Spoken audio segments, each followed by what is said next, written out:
Welcome to another adventure in Indiana's hidden history. Hi, I'm John Haskell, and I love history.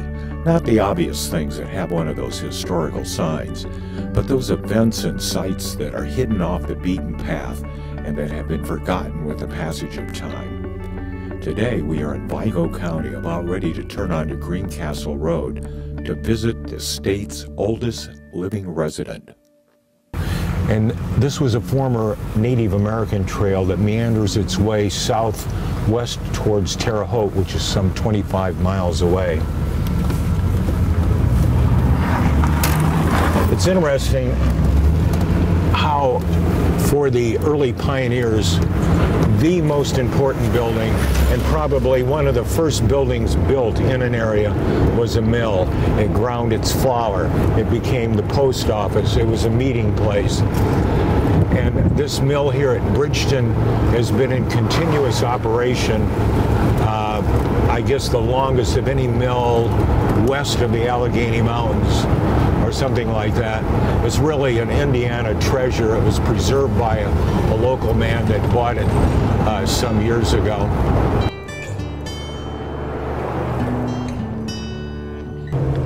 Greencastle Road is no doubt a former Indian trail that follows a natural ridge line from the Terre Haute area up to some natural fording spots on Raccoon Creek.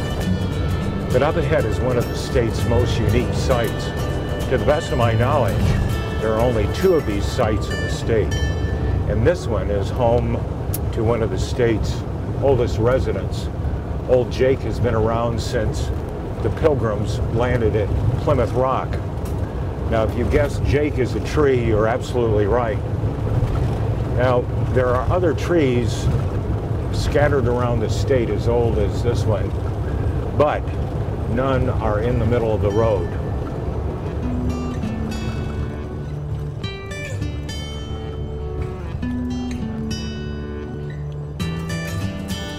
How this tree got in the middle of the road is an interesting story, but perhaps a more interesting story is how a man with a very colorful vocabulary and another man later in history with a double-barreled shotgun saved this tree from being cut down.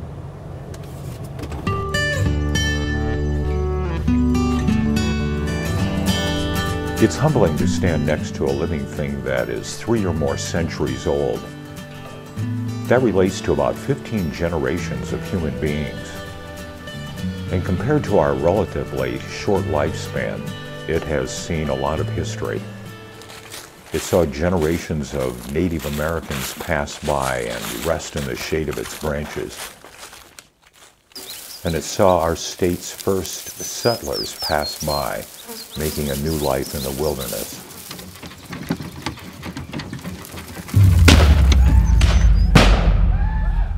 "200 years ago, it experienced that chapter in our history that unfortunately cannot be rewritten, and the surrounding virgin forest being cleared for farmland. And it saw the first automobile come down the road. And even a Harley motorcycle. If this tree could talk, what stories it could tell.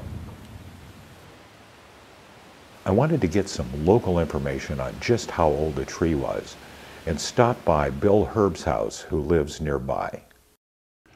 This age thing, the age that you came up with, that's just something you heard, it's like folklore of the area?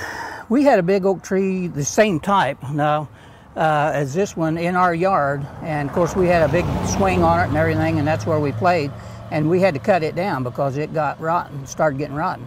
And if I remember right, I know that it was a little bit over 200 years old by counting the rings, and it wasn't as big as this one, but that's kind of where my estimate came from. So, do you have time to measure it? Sure. You want to apply that magic formula? Sure. Yeah. Let's do it. Okay, let's do it. I had found a formula to determine the age of an oak tree by measuring it, and was anxious to give it a try. We're supposed to measure 4.5 feet up above the trees. Okay, so that's we're probably about here. Okay. 18 feet. It's right at 18 feet. Okay. Okay. Now, I want you to convert that to centimeters. You want me to? Okay, I have a formula for that. Okay. There are 30 centimeters per foot. 270 years Well, old. there we have it. We've officially determined the age here at 270 years of age. Okay. Thank you, my friend. Thank you. I was really anxious to find out about the two men who had saved the tree through some unusual measures. And Bill told me of a local historian who had previously researched the two men years ago. People in this house have been very protective of this tree. As a matter of fact, a few years ago I was running for office and I had a few people helping me, and one of them decided, you know, it would be nice to put a poster right there on the tree on either side. Mm-hmm. And so he walked up, got his nails out, his hammer, started to put it in. I saw some nails on the tree. Yeah. Is that from that? No, well, he didn't get to put his in because the guy from the house came out, and I don't remember his name, said, you could put it on there, but I'll tear it down. so they've been very protective of this tree. And this tree is, you know, part of the scene in Terre Haute, or in Vigo County. You know, you go to if you want directions, you go to the tree in the middle of the road and then go to the next road and turn right and so on. So it's something we're very proud of. It seems like everyone who lives in the house by the tree is protective of the tree. And this tree has been here for 270 years, and it stood here in the middle of this road. And for the first 100 years or so, from the time the first settlers came in 1818 until about 1918, no one seemed to worry about it. And then in 1918, the county sent a crew out to cut this tree down. I suppose they thought maybe it was a hazard being in the middle of the road. Mm-hmm. And so they got out of their equipment out and started getting ready. And in this house, there was a guy named Dave Collier. And Dave came out and said, "You're not cutting that tree down." And he used some kind of explicit language. And finally he convinced them to leave, and so they left. And so the tree stood there for another 30 years or so, and then during the New Deal period of Franklin Roosevelt, there was a WPA crew that was sent out to cut this tree down. Wow. And so when they came out and the same thing, they started unloading their equipment. By then, David left and was no longer living in this house, and there was a guy named George Johnson who lived in the house. And George came out, and he was a little bit more aggressive with them. He brought his double-barrel shotgun out and said, the first person that cuts into that tree will receive a double load of buckshot. And that was pretty convincing, so they loaded up their equipment and left and went back to Terre Haute. So they've had two attempts to tear this or cut this tree down, and both times the people in this house protected the tree, and that's the reason it's still standing today. So Vigo County was the wild, wild west. Gunslingers. I guess we got to thank those two guys for what they did. Yeah, well, it is something that this tree is 270 years old and withstood the test of time. I mean, the wind and the rain and people with axes, and yet it's still here after 270 years. You got to be proud of something like that. Oh, absolutely. And you know, I guess we could say that those two guys were our state's first environmentalists. Absolutely. Tree huggers. Absolutely. First tree huggers, that's right. At the time they didn't know that, but they were. Well, that's a fantastic story that you've told us, and we really appreciate you coming out. No problem. Thanks for the opportunity. Oh, yeah, and it is truly a remarkable tree. The latest guardian of the tree is Dwayne Brown, whose home is next to the tree. And I'm guessing he is probably the man mentioned in the political poster incident that Clyde Kersey told me earlier. The question that immediately comes to my mind is, how many people have hit that tree? I mean, it's right in the middle of the road. Since I've been here since 1967, I've heard a lot of people that said they've done it, but I've only known two actual people that's had it. One night in the spring, a young man and a young lady was driving down this road and they hit it head on, but I think he was hugging the wrong curb and he was a little bit distracted. But they weren't going fast and they just damaged the car and there wasn't no harm. And another spring day, there was a group of young men to come out here and they went on the wrong side and they hit it and ended up in the middle of my yard. But again, nobody was hurt. Well, your family has lived here how long? My father moved up here in late 60s, I'm thinking 67 or 68. I remember coming back here to visit when I was in the military in 69, and then my wife and we moved up here in 1975. Yeah, I tell people when I don't have to tell them my address, I say I live on Brown Boulevard, my name being Brown, and that's the boulevard right there. And I say, where's that? I said, we're the tree in the middle of the road, and they automatically know where that is.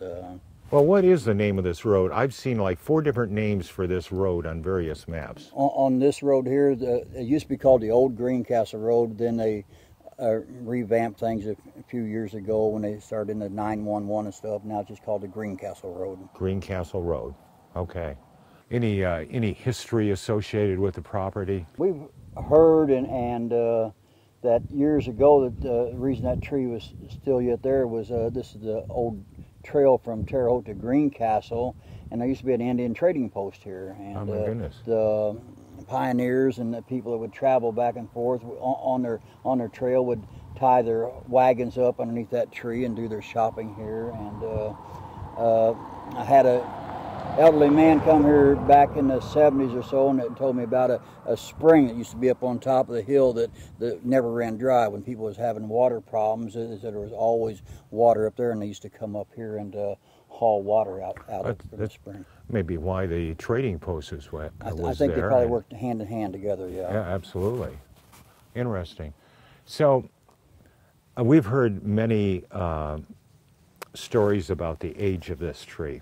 You've got one, no doubt. My dad said when he was here, and that would be in the late 60s, early 70s, a professor from the college here in town, Indiana State University, come out with a group of people, and they spent a long time out here and measuring and calculating and doing stuff. And before they left, they talked to my father, and he said this was part of the original rainforest, the old trees that was here, and they said that it was probably here, dated back to the time when Columbus landed. So I mean, you can stop and think of all the history that tree has seen as people's come by it, and you can go a lot of places and see old buildings and cars and stuff, but this is living history right here.